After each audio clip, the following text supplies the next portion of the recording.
चलिए दोस्तों, आज समझते हैं फ्रिज के बारे में। दोस्तों, किसी किसी फ्रिज में रहता है कि फ्रिज तो चलता है लेकिन उसमें कूलिंग नहीं आती है। जैसे फ्रिज हमारा नॉर्मल स्थिति में चल रहा होगा लेकिन कूलिंग उसमें नहीं हो रही होगी, तो इस स्थिति में फ्रिज के अंदर दो प्रॉब्लम आ जाती है, जिस वजह से हमारे फ्रिज के अंदर जो है कूलिंग नहीं होती है। पहली दिक्कत होती है दोस्तों कि हमारे सिस्टम के अंदर यानी कि हमारे फ्रिज के अंदर जो गैस होती है वो कहीं से लीक हो गई होगी, जिस वजह से हमारा फ्रिज तो चल रहा है लेकिन कूलिंग नहीं आएगी। अगर फ्रिज के अंदर जब गैस ही नहीं रहेगी तो कूलिंग का कोई चांस ही नहीं है। दूसरी प्रॉब्लम है कि फ्रिज के अंदर कहीं चोकिंग आ गई होगी, जिस वजह से हमारे फ्रिज के अंदर कूलिंग नहीं आएगी। समझते हैं गैस का उड़ जाना क्या होता है। हमारे सिस्टम के अंदर जो गैस भरी होती है वो कभी खत्म नहीं होती है, चाहे हमारा फ्रिज 10 साल पुराना हो चाहे 20 साल पुराना हो। उसका एक कारण होता है, अगर फ्रिज के अंदर से गैस हमारी नहीं है फ्रिज के अंदर, तो उसका एक ही कारण है कि गैस कहीं ना कहीं से लीक हुई होगी, इसी वजह से गैस हमारे फ्रिज के अंदर नहीं है। चाहे तो हमारा कंडेंसर कॉइल से लीक हुआ हो, चाहे हमारा फिल्टर से लीक हुआ हो, चाहे हमारे किसी भी जोंड से लीक हुआ हो, या हमारे एवापोरेटर में किसी कारण से हमसे चाकू वगैरह बर्फ निकालते वक्त लग जाता है, उस कारण से भी हमारे फ्रिज के अंदर से गैस निकल जाती है। फ्रिज के अंदर अगर गैस नहीं है तब भी कूलिंग नहीं आएगी और चोकिंग है तब भी कूलिंग नहीं आएगी। ये दोनों प्रॉब्लम एक साथ नहीं हो सकती हैं। या तो सिस्टम के अंदर गैस ही नहीं होगी या फिर सिस्टम के अंदर हमारी चोकिंग होगी। ऐसा नहीं है कि गैस भी नहीं है और चोकिंग भी होगी, ये दोनों प्रॉब्लम आपके फ्रिज में एक साथ नहीं होगी। किसी एक ही प्रॉब्लम की वजह से हमारा फ्रिज कूलिंग करना बंद कर देता है।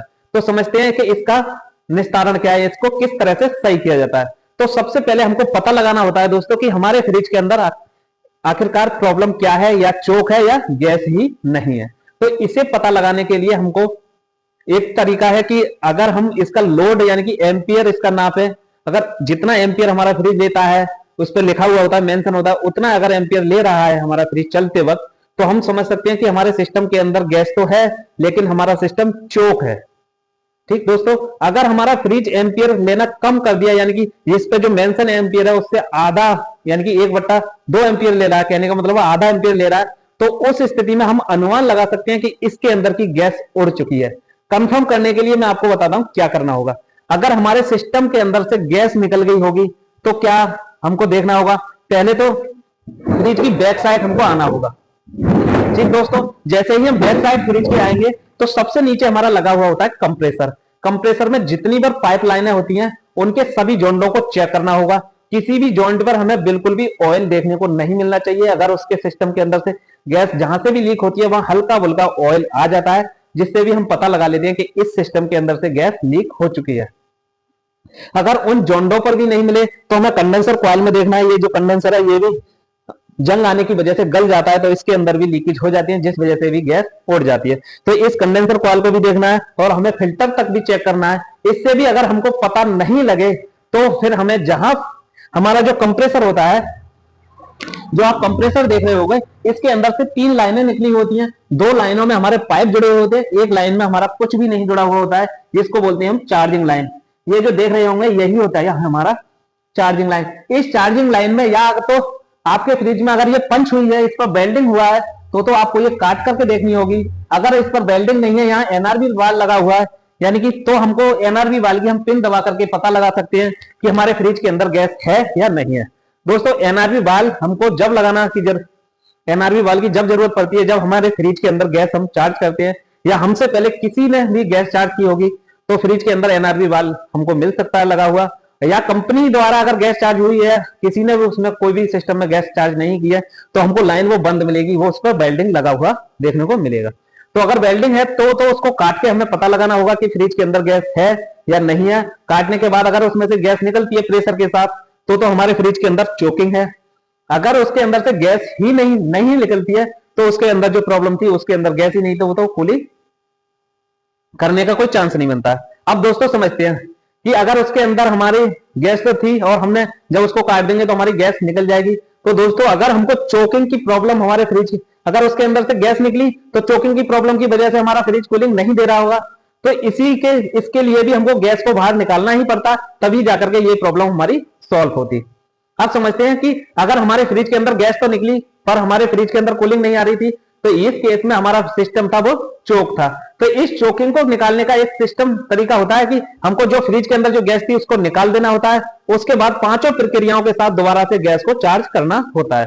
5 प्रक्रिया कैसे होती है कि पहले हमने इसमें एनआरबी बॉल को लगाना है, जिसके द्वारा हम गैस को चार्ज करते हैं।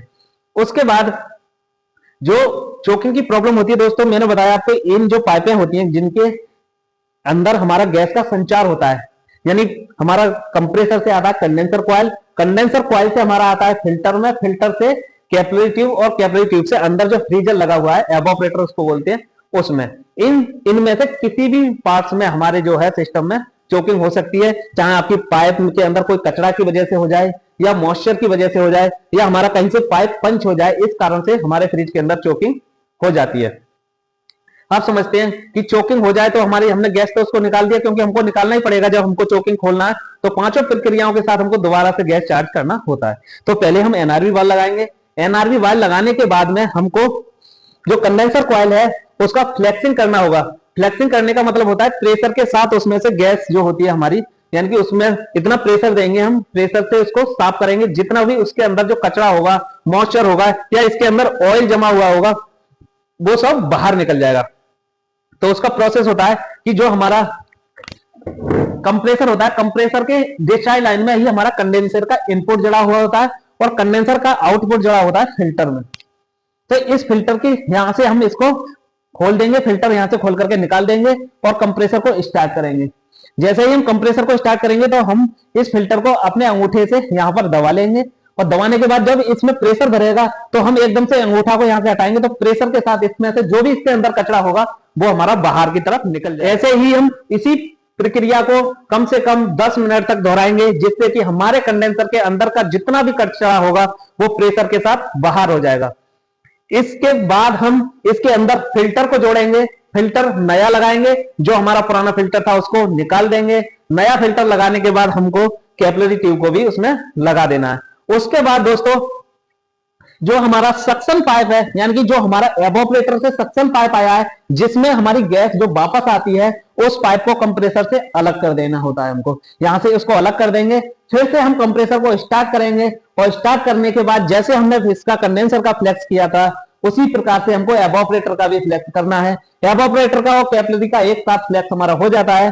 तो जब हम इस पाइप को यहां से निकाल देंगे और अपने इसी सिस्टम के इसी कंप्रेसर को स्टार्ट करेंगे, तो ये कंप्रेसर हमारे इस कंडेंसर कॉइल के जरिए और कैपिलरी के जरिए ये हमारे एवापोरेटर में जब प्रेशर भेजेगा, और यहां से हमारा इस पाइप को हम अंगूठे से जब दबा लेंगे तो इसके अंदर बहुत ज्यादा प्रेशर क्रिएट हो जाएगा, और जब झटके के साथ इसको छोड़ेंगे तो अंदर जितना भी कचरा होगा, जितना भी मॉइस्चर होगा, वो सब प्रेशर के साथ बाहर निकल आएगा, और इसी के साथ हमारे जो एवापोरेटर की फ्लेक्सिंग भी हो जाएगी। इसके अंदर जो भी हमारा कचरा हो, मॉइस्चर हो, या ऑयल जमा हो, उसके कारण से हमारी चोकिंग आई थी वो इस तरह से निकल जाएगी। इसको लगभग 10 मिनट तक इसको दोहराएंगे, जिससे कि हमारी चोकिंग अच्छी तरीका से खुल जाए।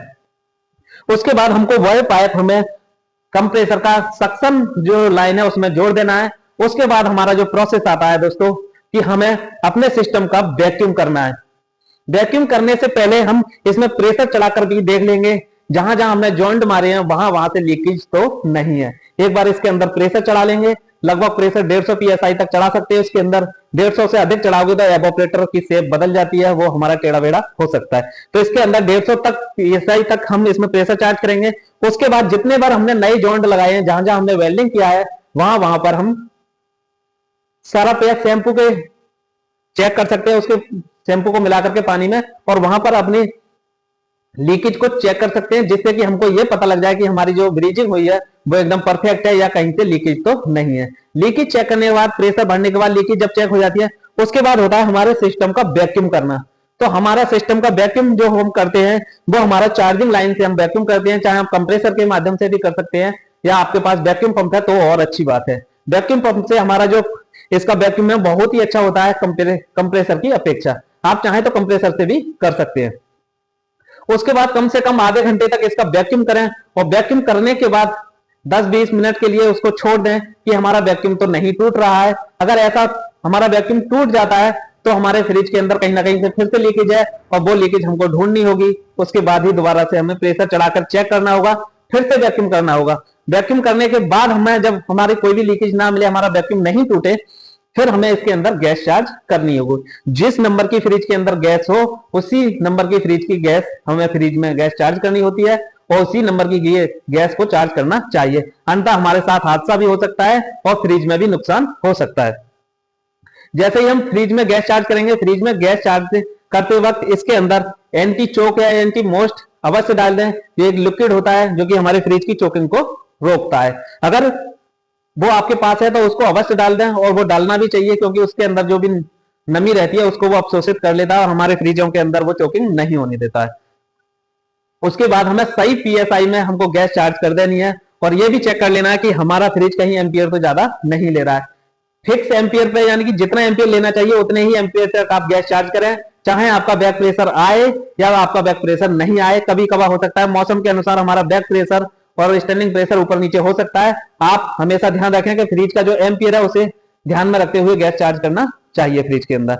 इस तरीका से अगर आप अपने सिस्टम को चेक करने के बाद इस प्रोसेस को अपनाएंगे तो जो प्रॉब्लम आपके फ्रिज में थी वो हमारी सॉल्व हो जाएगी, और ये लंबे समय तक के लिए हमारी कोई भी प्रॉब्लम फ्रिज के अंदर आने वाली नहीं है। अगर हमारे सिस्टम में गैस ही नहीं है तो कहीं से लीकेज ही होगा, तो उस लीकेज को ढूंढ के उस पर ब्रीजिंग करके और हमारे जो सिस्टम है उसमें प्रेशर चढ़ा करके चेक करने के बाद फिर से हम वैक्यूम करके गैस चार्ज कर सकते हैं। इसी प्रकार से आप अपने फ्रिज में इस प्रॉब्लम के अगर ऐसा कोई दिक्कत है तो सॉल्व कर सकते हैं। और ऐसी ही प्रॉब्लमों के साथ हम किसी नेक्स्ट वीडियो में मिलेंगे जो कि अन्य तरह की प्रॉब्लम होती है फ्रिज। नॉलेजफुल वीडियो देखने के लिए हमारे चैनल पर बने रहें, और वीडियो अच्छा लगे तो लाइक करें, कमेंट करें और चैनल को सब्सक्राइब करें।